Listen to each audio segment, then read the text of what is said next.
बिस्मिल्लाहिर्रहमानिर्रहीम। अस्सलाम वालेकुम viewers, welcome to health strong.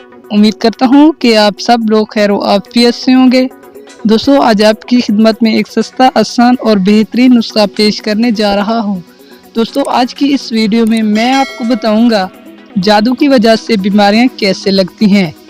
जादू बजाते खुद बीमारी नहीं बनता, जादू के ज़रिए से इंसान के अंदर नेगेटिव सोच पैदा की जाती है। नेगेटिव सोच की वजह से इंसान को वसूस से आपके साथ जिस्मानी और रूहानी कमजोरी भी होती है। सहर की लघवी तारीफी भी यही है, किसी चीज़ को उसकी असल हकीकत से दूसरी तरफ फेर देना। इंसान के ज़हन में मुख्तलिफ ख्यालात आने शुरू होते हैं। सैयदना अबू हुरैरा रज़ी अल्लाह ताला अन्हु से रिवायत है कि रसूल अल्लाह सल्लल्लाहु अलैहि वसल्लम ने फरमाया, बेशक अल्लाह ताला ने फरमाया कि मेरा बंदा मेरे बारे में जो गुमान रखता हो, मैं भी उसके साथ वैसा ही मामला करता हूँ। अगर वो मेरे बारे में अच्छा गुमान रखता हो तो ये भी उसके लिए है, और अगर वो बुरा गुमान रखता है तो ये भी उसके लिए है।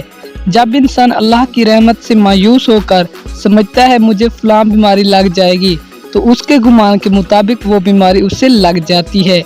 और अगर कोई समझे मेरे ऊपर जादू का असर है, तो उसके गुमान के मुताबिक शफा नहीं मिलती। रूहानी और जिस्मानी बीमारियों अक्सर नेगेटिव सोच की वजह से लगती हैं।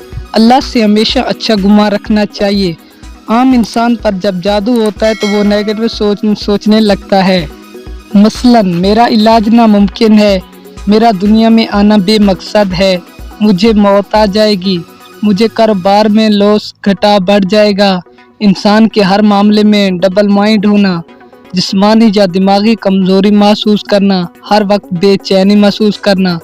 जब बेचैनी की मुद्दत बढ़ जाती है तो मर्ज मरना शुरू हो जाता है, फिर मुख्तलिफ बीमारियां पैदा हो जाती हैं। मसलन, दिल की बीमारी, हाई ब्लड प्रेशर, मैदे का जख्म, अल्सर, आंतों का जख्म, बड़ी आंत की सोजिश।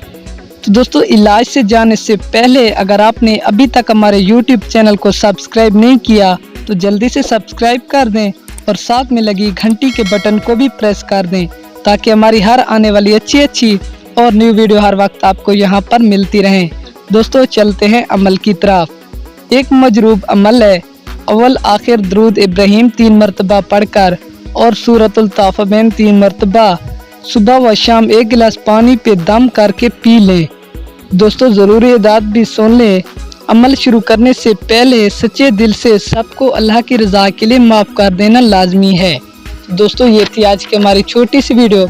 अगर पसंद आई हो तो वीडियो को लाइक करें, शेयर करें और हमारे चैनल को सब्सक्राइब भी कर दें। दोस्तों, मिलते हैं किसी और अच्छी सी वीडियो में, तब तक के लिए इजाज़त दीजिए। अल्लाह हाफिज़, गुड बाय।